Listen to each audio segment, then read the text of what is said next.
আজ আমরা Ralph Waldo এমারসনের লেখা একটি বিখ্যাত ফেবেল অর্থাৎ নীতিমূলক কবিতা পড়ব। প্রত্যেকটি শব্দের অর্থ জানব ও বাক্যের অর্থ জানব। শেষে প্রশ্ন উত্তর করব এবং গ্রামারগুলো রুলস অনুযায়ী শিখব। তবে তার আগে জেনে নাও ফেবেল কি। ফেবেল হলো একটি নীতিমূলক কবিতা বা কাহিনী, যেটা পড়ে আমরা নৈতিক শিক্ষা পাই এবং এই নৈতিক শিক্ষাকে আমাদের বাস্তব জীবনে প্রয়োগ করে আমরা সুখী হই। এবার এসো ফেবেলটি সম্পর্কে সংক্ষেপে জেনে নিই।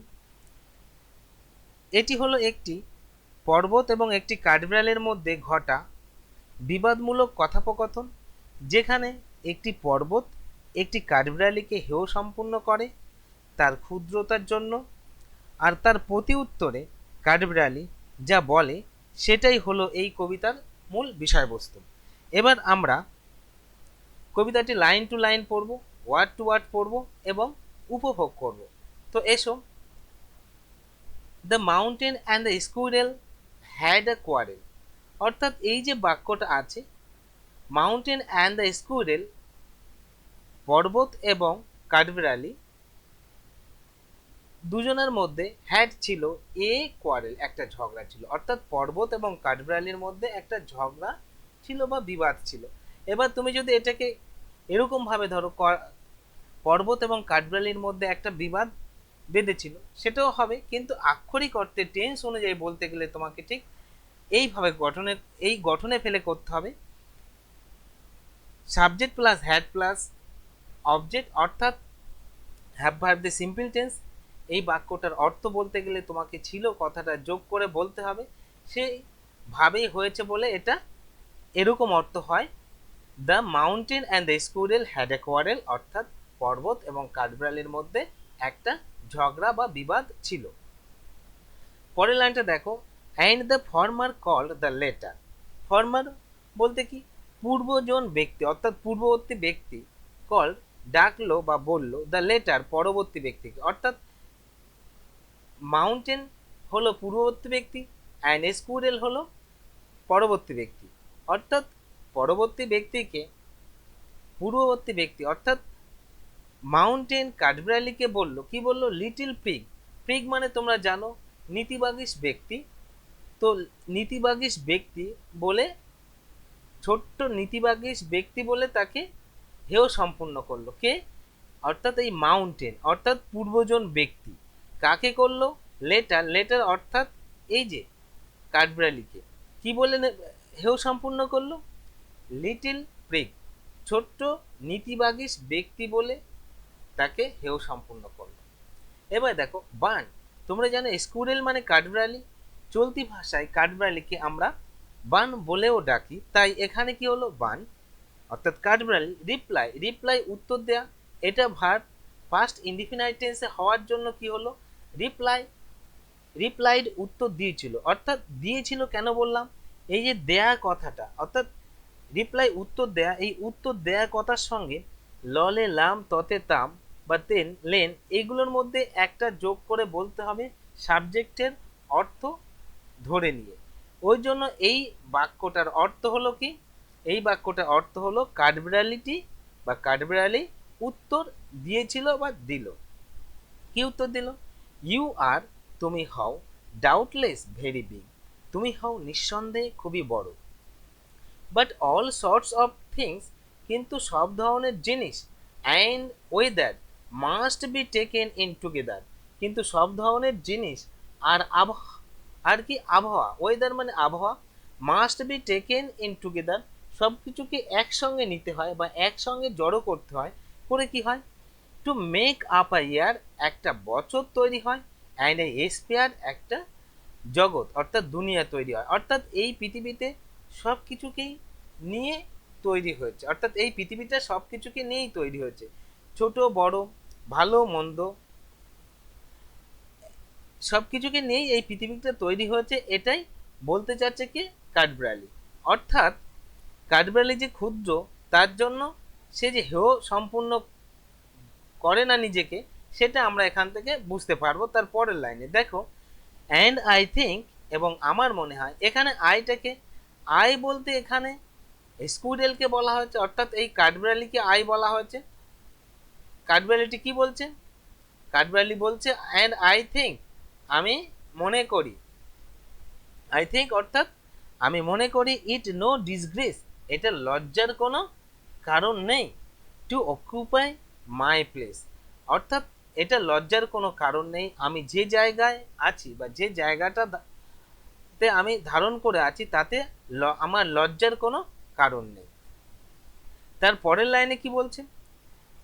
If I am not so large as you, যদি আই অ্যাম নট, আমি না হই বা না হতে পারি, সো লার্জ অ্যাজ ইউ, তোমার মতো এত বড় যদি আমি না হতে পারি, এখানে সোর অর্থ হলো এত, অ্যাজ ইউ তোমার মতো, ইউ মানে এখানে মতো, অ্যাজ এখানে সিমিলি ব্যবহার করা হয়েছে, আমি যদি তোমার মতো বড় না হতে পারি, you are not so small as I, তুমিও আমার মতো এত ছোট হতে পারো না, বা তুমি আমার মতো এত ছোটও না, আমি যেমন তোমার মতো বড়ও নই, তুমি আমার মতো ছোট নও। পরের লাইনটা কি বলছে? And not half so spry, এবং তুমি আমার অর্ধেকটা, অর্থাৎ আমি যতটা চঞ্চল তার অর্ধেকটা তুমি চঞ্চল নাও। কাকে বলছে? কাঠবিড়ালিকে বলছে। কেন বলছে? কারণ কাঠবিড়ালি তাকে নীতিবাগী, খুদে, ছোট এরকম বলে হেয় সম্পূর্ণ করেছিল, তার উত্তরে শুধু কাঠবিড়ালি এই কথাগুলো বলছে। তার পরের বাক্য দেখো, আই উইল নট ডিনাই, আমি অস্বীকার করব না, ইউ মে, দেখো এই যে বাক্যটা আই উইল নট ডিনাই কিভাবে হয়েছে দেখো, ফিউচার ইনডিফিনাইট টেন্সে আছে, সুতরাং এই বাক্যটার অর্থ বলতে গেলে শুধু তুমি, আমি, ও, সে, এরকম কেউ না, পৃথিবীর যেই বলবে তাকে ববে বেন যোগ করে অর্থ বলতে হবে। কার সঙ্গে? এই যে ভার্ব আছে এই ভার্বের বাংলা মানের সঙ্গে ববে বেন যোগ করে সবাইকেই অর্থ বলতে হবে যদি সে বাংলায় বলতে চায়, নাহলে ওই বাক্যটার অর্থ সঠিক হবে না। তাই এখানে বাক্যটার অর্থ কি করে হলো? আই উইল নট ডিনাই, আমি অস্বীকার করব না। কি অস্বীকার করব না? ইউ মেক, তুমি তৈরি করো। এই যে ইউ মেক, এইটা এখান থেকে এটা প্রেজেন্ট ইনডিফিনাইট টেন্স আছে, আর এখান থেকে এটা ফিউচার ইনডিফিনাইট টেন্স আছে। দেখো ইউ মেক, তুমি তৈরি করো, এ ভেরি প্রিটি স্কুডেল ট্রাক, একটা ভেরি সুন্দর, ভেরি খুব, প্রিটি সুন্দর, স্কুডেল ট্রাক একটা কাঠবিড়ালি রাস্তা তৈরি করো। এই যে দেখো ট্রাক মানে গাড়ি, আবার ট্রাক মানে রাস্তা, ইংলিশে একই শব্দ বিভিন্ন জায়গায় ভিন্ন অর্থে ব্যবহার করা হয়, তাই করা হলো। অর্থাৎ আমি অস্বীকার করব না, তুমি তৈরি করো একটা সুন্দর কাঠবিড়ালিদের রাস্তা। তারপরে কি বলছে? ট্যালেন্ট ডিফার, ট্যালেন্ট অর্থাৎ প্রতিভা, আমাদের সবার কি প্রতিভা এক? সবার প্রতিভা এক না, কেউ টিচার, কেউ বা চাষা, কেউ বা চাকরিজীবী, কেউ বা ইঞ্জিনিয়ার, সবাই সবাই সবাই নিজে নিজেও প্রতিভা নিয়ে জন্মগ্রহণ করেছে এই পৃথিবীতে। তাই কাঠবিড়ালি কি বলছে? ট্যালেন্ট ডিফার, অর্থাৎ প্রতিভা আলাদা আলাদা হয় সবার, অর্থাৎ প্রতিভা সবারই আলাদা আলাদা হয়। অল ইজ ওয়েল, সব কিছুই ঠিক, অর্থাৎ তুমি বড়, এই সমাজে এই পৃথিবীতে তোমার বড় কিছুর প্রয়োজন, তাই তোমাকে ঈশ্বর এরকম বড় করে বানিয়েছে। ছোট কিছুর প্রয়োজন, হয়তো আমাকে ঈশ্বর ছোট করে বানিয়েছে। তাই এখানে কি বলছে? ট্যালেন্ট ডিফার, প্রতিভা আলাদা আলাদা, অল ইজ ওয়েল, সব কিছুই ঠিক, অ্যান্ড ওয়াইজলি পুট, এবং খুব বুদ্ধিমাত্রার সঙ্গে এগুলোকে সাজানো আছে বা বসানো আছে, অর্থাৎ সব কিছুই বুদ্ধিমাত্রার সঙ্গে এখানে সুন্দরভাবে সাজানো এই পৃথিবীতে। তার পরের লাইনটা দেখো কি বলছে? ইফ, যদি, আই ক্যান নট ক্যারি, আমি বহন করতে না পারি। দেখো I can not, I can আমি পারি, ক্যারি বহন করতে, নট না। দেখো এখানে কিভাবে বাক্যটা তৈরি হয়েছে? মডাল অক্সিলারি ভার্ব দিয়ে আছে, subject I, can modal auxiliary verb, তারপরে নট বসেছে, তারপর ডুইং ভার্বের প্রেজেন্ট ফর্ম, অর্থাৎ if I can not carry, যদি আমি বহন করতে না পারি, ফরেস্ট অর্থাৎ জঙ্গলগুলোকে অন মাই ব্যাক, যদিও আমি বহন করতে পারি না জঙ্গলগুলোকে আমার পিঠের ওপর, ফরেস্ট জঙ্গল, ক্যারি ভার্ব এখানে, অন মাই ব্যাক এটা অবজেক্ট পার্ট আমার পিঠের ওপরে, নাইদার না can you crack a nut, তুমিও একটা বাদাম ভাঙতে পারো না। অর্থাৎ আমি একটা জঙ্গলকে যেমন আমার পিঠের ওপর বহন করতে পারি না, সুন্দর রাস্তা তৈরি করতে পারি না, তোমার মতো এত বড় হতে পারি না, ঠিক তেমনভাবেই তুমি আমার মতো এত ছোট হতে পারবে না, আমার মতো এত চঞ্চল হতে পারবে না, এবং আমার মতো করে তুমি একটা বাদামকেও ভাঙতে পারবে না। তো দেখো এখানে প্রতিভা যে সবার আলাদা আলাদা সেই কথাটা কাঠবিড়ালি বোঝানোর চেষ্টা করেছেন এই কবিতার মধ্যে দিয়ে। অর্থাৎ এই পৃথিবীতে সব কিছুরই সমানভাবে প্রয়োজন, ভালো মন্দ, ছোট বড়, সুখ দুঃখ, আলো অন্ধকার, সেটাই এই কবিতাতে বোঝাতে চেয়েছেন কবি রাল্ফ ওয়ালডো ইমারসন। এবার আমরা প্রশ্ন উত্তর করব। দেখো এখানে প্রশ্ন উত্তর করতে গেলে সর্বপ্রথম তোমাকে প্রশ্নের অর্থ বুঝতে হবে। আমার মনে হয় বা আমার এই শিক্ষাগত জীবনে আমি দেখেছি ইংলিশ পড়তে গিয়ে ম্যাক্সিমাম ছাত্র ছাত্রী তারা প্রত্যেকটা বাক্যের অর্থ বুঝতে পারে না বা প্রশ্নের অর্থ বুঝতে পারে না। এর জন্য তারা উত্তর জানা থাকলেও, বাংলায় পড়ে উত্তর জানা থাকলেও তারা উত্তরটাকে সঠিকভাবে দিতে পারে না, তার কারণ প্রশ্নের অর্থ বুঝতে পারে না।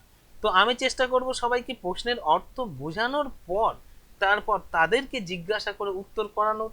তো দেখো কিভাবে প্রশ্নের উত্তরগুলো তৈরি হয় এবং কিভাবে আমরা উত্তরগুলো করি।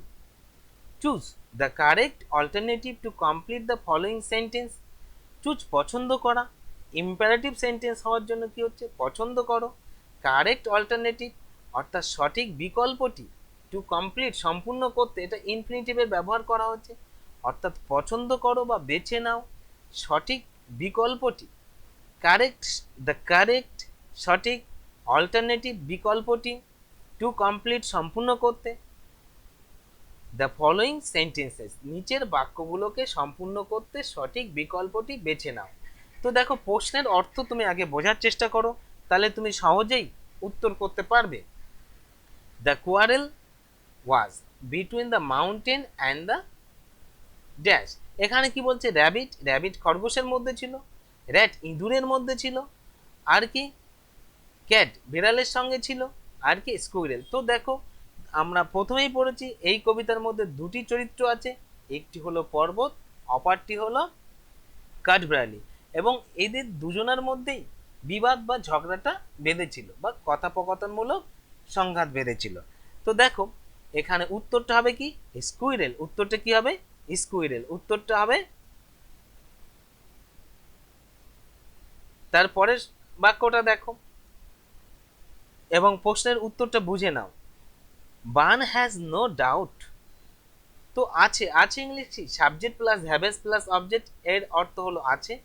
The bun has no doubt অর্থাৎ কাঠবিড়ালির কোনো সন্দেহ নেই that the mountain is dash, কাঠবিড়ালির সন্দেহ নেই যে পর্বত হলো কি, পর্বত হলো বিগ।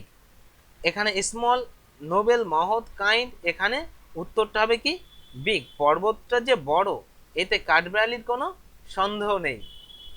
তারপরের প্রশ্নটা দেখো, আনলাইক আ মাউন্টেন, একটা পর্বতের মতো, আ স্কুইরেল ক্যান ক্র্যাক, একটা কাঠবিড়ালি ভাঙতে পারে এ ড্যাশ, অর্থাৎ আনলাইক মাউন্টেন, মাউন্টেনের মতো একটা কাঠবিড়ালি ভাঙতে পারে না, অর্থাৎ একটা কাঠবিড়ালির মতো মাউন্টেন ভাঙতে পারে না কি, কি একটা মাউন্টেন ভাঙতে পারে না। দেখো এখানে উত্তরটা হবে নাট, একটা বাদামকে ভাঙতে পারে না। তো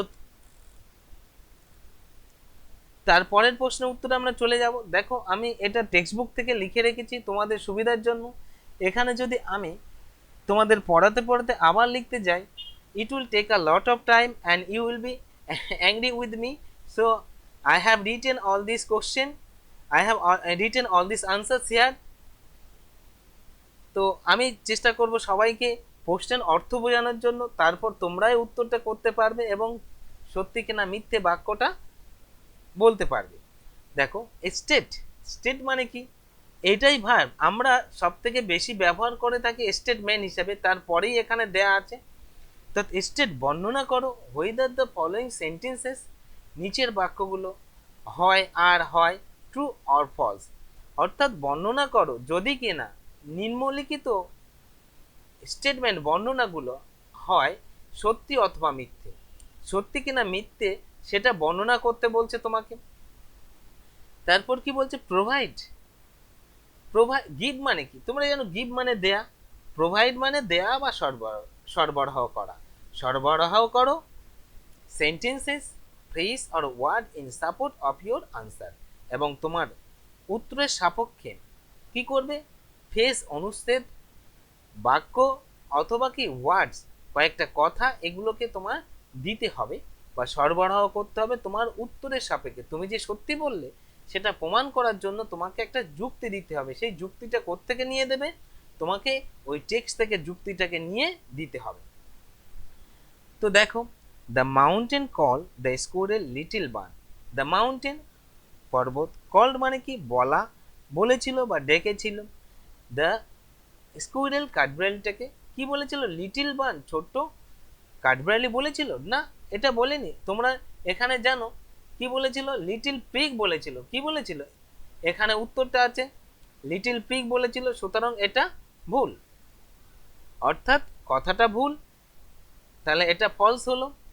দেখো, তাহলে এটা ফলস। আর সাপোর্টিং স্টেটমেন্ট কি হলো, and the former call the letter little pig. দ্বিতীয় ব্যক্তিকে বললো কি, লিটিল পিগ বললো। এখানে আর একটা টি হবে, লেটার, অর্থাৎ দ্বিতীয় ব্যক্তিকে, কে দ্বিতীয় ব্যক্তি ছিল কি, কাঠবিড়ালি। কাঠবিড়ালিটাকে লিটিল পিগ অর্থাৎ নীতিবাগীশ ব্যক্তি বলে উপহাস করেছিল কে, পর্বত। তারপরেরটা দেখো, the squirrel is a square. এই যে এটা, এখানে এটা কম্পারেটিভ ডিগ্রির ব্যবহার করা হচ্ছে, বাক্যটা বিভার দিয়ে সিম্পল টেন্স আছে, অর্থাৎ দেখে নাও তোমরা, subject plus am is are plus object এই গঠনে আছে। দ্য স্কুইরেল ইজ স্কোয়ার, কাঠবিড়ালিটি হয় অধিকতর, স্কোয়ার মানে চঞ্চল, অধিকতর চঞ্চল। দেন দ্য মাউন্টেন, মাউন্টেন অপেক্ষা কাঠবিড়ালিটা অধিকতর চঞ্চল। আরে বাবা, কাঠবিড়ালি তো চঞ্চল হবেই, আর পর্বত তো স্থির, সেটা তো আমরা আগেই জেনেছি। তো দেখো, এটা সত্যি কথা, অর্থাৎ বাক্যটা ঠিক, ওর জন্য এটাকে ট্রু লিখতে হলো। তার সাপোর্টিং স্টেটমেন্ট কি হচ্ছে, you are not so small as I. তুমি আমার মতো এত বড় হতে পারো না। এটার থেকে তুমি যদি এটাই দাও, and not so half, and not so half so spy, অর্থাৎ অ্যাজ স্পাই, অর্থাৎ তুমি আমার মতো, এখানে এটা অ্যাজ হবে, এই শব্দটা এখানে অ্যাজ হবে, তোমরা অ্যাজ করে নিও, অর্থাৎ আমার মতো এতটা স্পাই তুমি হতে পারবে না। কি বলছে এখানে, আমি তোমার মতো ছোটও হতে পারবো না, এবং তুমি আমার মতো এতটা চঞ্চল হতে পারবে না, তার অর্ধেকটাও চঞ্চল হতে পারবে না আমি যতটা চঞ্চল। কে বলছে, কাঠবিড়ালি বলছে। সুতরাং এই বাক্যটা হচ্ছে সত্যি, এবং এই সাপোর্টিং স্টেটমেন্ট এই দেয়া হলো। তারপরে দেখো, the mountain can carry forest on its back. পর্বতটা বহন করতে পারে, কি বহন করতে পারে, ফরেস্ট জঙ্গলকে বহন করতে পারে, কোথায়, অন ইটস ব্যাক, এটার পিঠে জঙ্গলকে বহন করতে পারে, এটা সত্যি কথা। ওই জন্য এটার ট্রি লিখতে হলো, অর্থাৎ ট্রু। এবার সাপোর্টিং স্টেটমেন্টটা দেখো, if I can, if I can, if I can not carry forest on my back, যদি আমি বহন করতে না পারি কি, পর্বতকে অন মাই ব্যাক, আমার পিঠের উপরে, and not so half, not so half so spy as you, অর্থাৎ তোমার মতো আমি বড়, তোমার মতো আমি পর্বতকে বহন করতে পারবো না। তাহলে তুমি এখানে কে ছিল, তুমি ছিল এখানে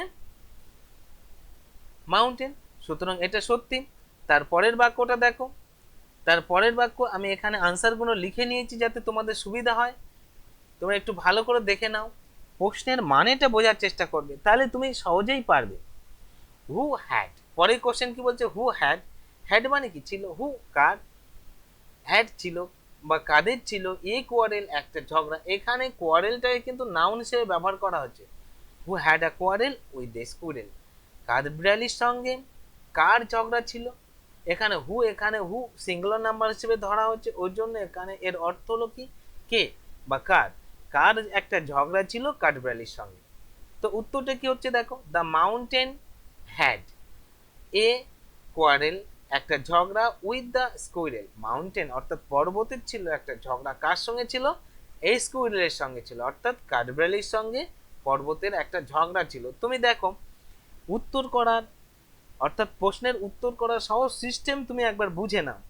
এই যে প্রশ্নটা আমি পড়লাম, এই প্রশ্নের মধ্যে থেকে সব কটাই শব্দ আমি উত্তরের মধ্যে ব্যবহার করলাম, শুধু বিষয়টা কি সাজানোর।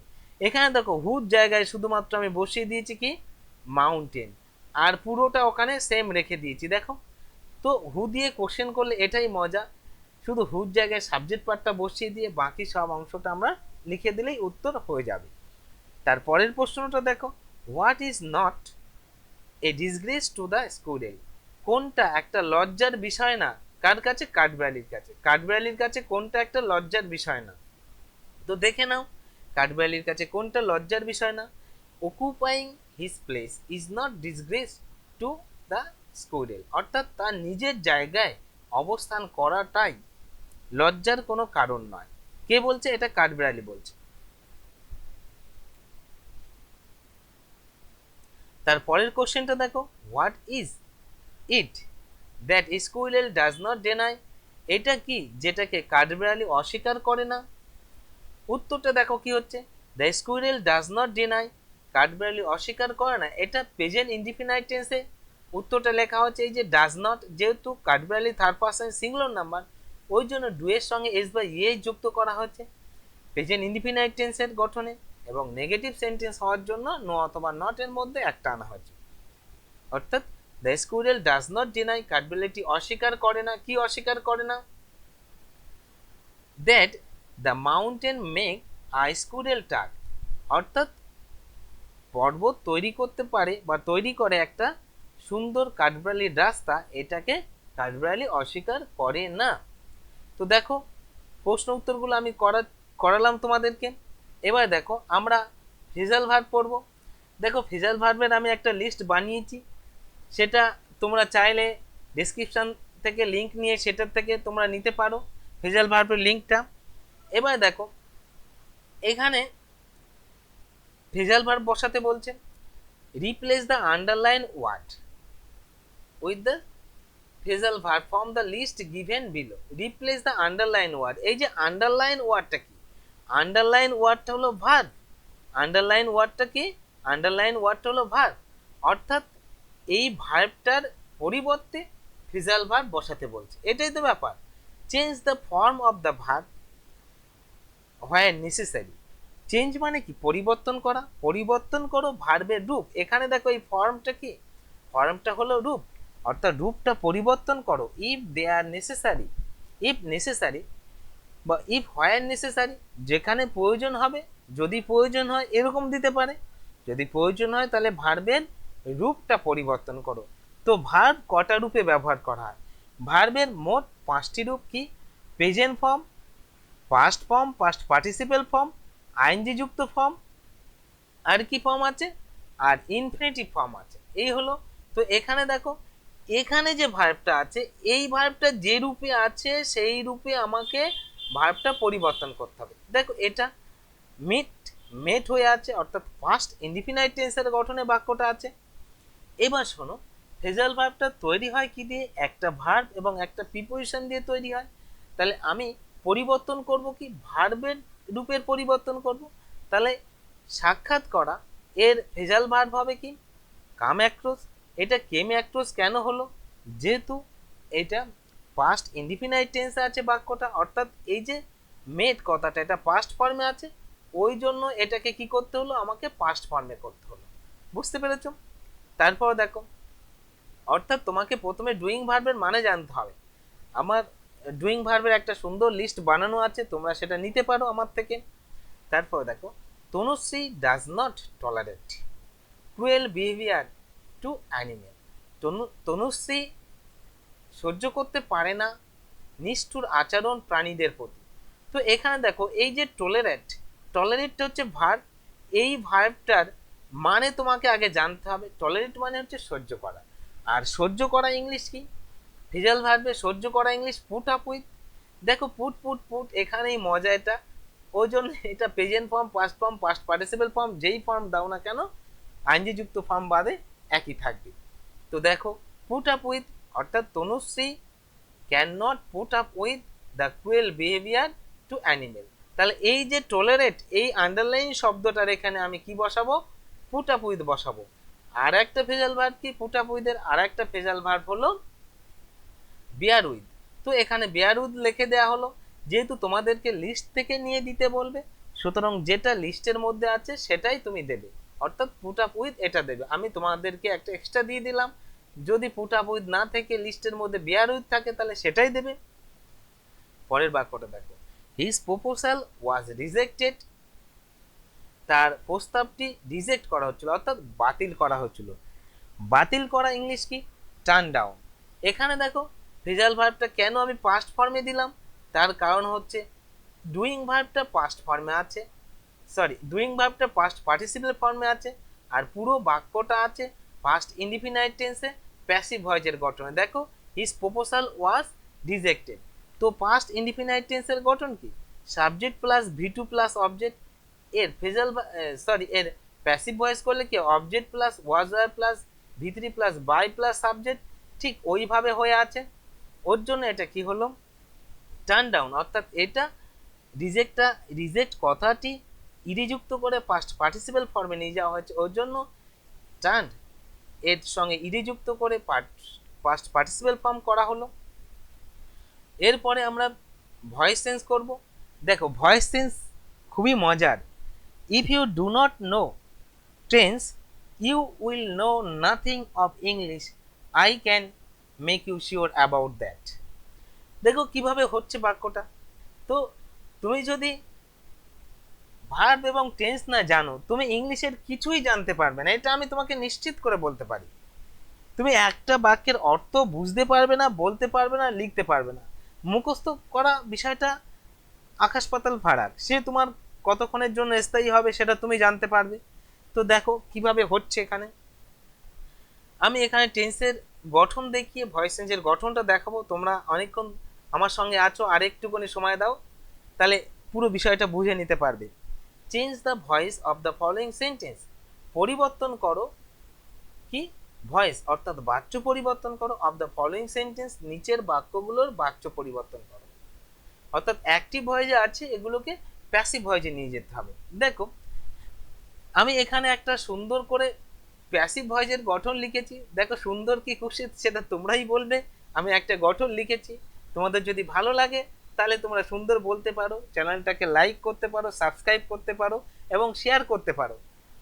তো দেখো এখানে আমি একটা ভয়েস চেঞ্জের গঠন লিখিয়ে দিয়েছি তোমাদেরকে, তোমরা এটা স্ক্রিনশট নিয়ে দেখে নিতে পারো এবং লিখে নিতে পারো।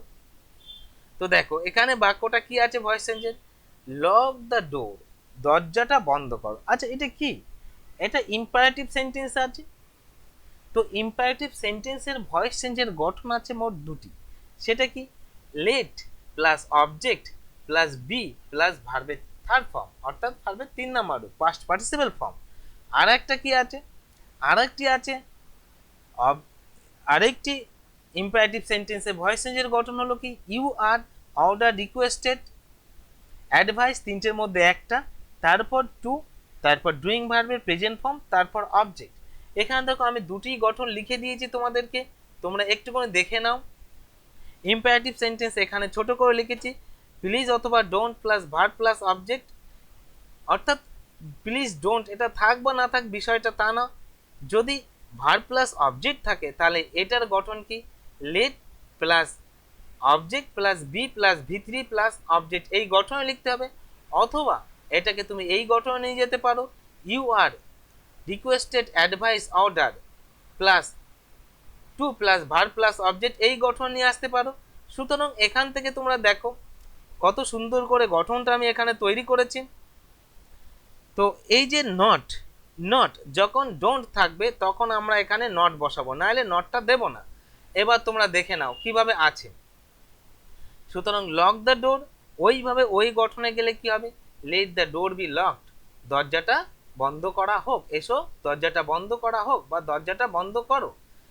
অথবা এরকম বলতে পারো you are requested to lock the door, এটা তুমি বাক্যের সেন্স ধরে করতে পারো, এই রিকোয়েস্টেডের জায়গায় তুমি অর্ডারও করতে পারো, কোনো সমস্যা নেই। তারপরটা দেখো, Ashim knows the solution to this problem. এই যে বাক্যটা, এই বাক্যটা কোন টেন্সে আছে তোমাকে জানতে হবে। টেন্স কি করে ধরবে? শুধুমাত্র ভার্ব পার্টটাই বলে দেয় বাক্যটা কোন টেন্সে আছে। এই যে টেন্স টেন্স টেন্স টেন্স না জানলে সত্যিই তুমি কিছু জানবে না। তো দেখো, Ashim knows the solution to this problem, Ashim এই সমস্যাটার সমাধান জানে। তো এটাকে প্যাসিভ ভয়েস করলে কি হবে? প্যাসিভ ভয়েস করলে কি হবে? প্রেজেন্ট ইনডিফিনাইট টেন্সের গঠন অনুযায়ী তোমাকে এগোতে হবে। যেহেতু প্রেজেন্ট ইনডিফিনাইট টেন্সের গঠনে আছে, তো subject plus verb plus S বা ইয়েস প্লাস অবজেক্ট। দেখো, অসীম নোজ, অসীম জানে। The solution to this problem, এটাকে প্যাসিভ ভয়েস করলে কি হবে? The solution to this problem is, অ্যামিজারের মধ্যে ইজ, তারপরে ভি3 ইজ, এরপরে ভি3 অর্থাৎ নো, এর 3 নম্বর রূপ অর্থাৎ পাস্ট পার্টিসিপেল ফর্ম কি নিউ। এখানে বাইটা হবে না। কিছু কিছু ভার্বের পরে প্রিপোজিশনের অর্থ পরিবর্তন করে, অর্থাৎ কিছু কিছু ভার্ব প্রিপোজিশনের অর্থ পরিবর্তন করে, ওই জন্য এটা কি হবে? The solution to this problem is known to Ashim. By Ashim এখানে হবে না, এটা আলাদা ধরনের একটা, এই প্রিপোজিশনটা পরিবর্তন হয়ে কি হলো? টু অসীম হলো। তাহলে আশা করছি তোমরা বুঝতে পারছো কিভাবে হয়েছে। তারপরেরটা দেখো, I had written the, I had written a letter, আমি একটা চিঠি লিখেছিলাম। বাক্যটা পাস্ট পারফেক্ট টেন্সে আছে। তো পাস্ট পারফেক্ট টেন্সের গঠন অনুযায়ী তোমাকে প্যাসিভ ভয়েসের গঠনে যেতে হবে। দেখো, সাবজেক্ট প্লাস হ্যাড প্লাস ভি3 প্লাস অবজেক্ট, এর প্যাসিভ ভয়েসের গঠন কি? Object plus had plus been plus ভি3 প্লাস বাই প্লাস সাবজেক্ট। দেখো, ঠিক গঠনটা দেখে নাও, আমি কার্সার দিয়ে তোমাদের দেখানোর চেষ্টা করছি। তাহলে এটার উত্তর কি হচ্ছে? A letter had been written by me. দেখো, এই যে হ্যাড, এটাকে যদি হ্যাভ হ্যাজ করে দাও তাহলে এটা প্রেজেন্ট পারফেক্ট টেন্সে প্যাসিভ ভয়েসের গঠন হবে। যদি হ্যাভ হ্যাজটাকে পাল্টে শ্যাল হ্যাভ অথবা উইল হ্যাভ করে দাও আর সব ঠিক রাখো, তাহলে এটা ফিউচার পারফেক্ট টেন্সের গঠন হবে। তো আজ এতদূর পর্যন্তই। যদি তোমাদের ভালো লাগে তাহলে চ্যানেলটাকে লাইক করো, শেয়ার করো এবং সাবস্ক্রাইব করো।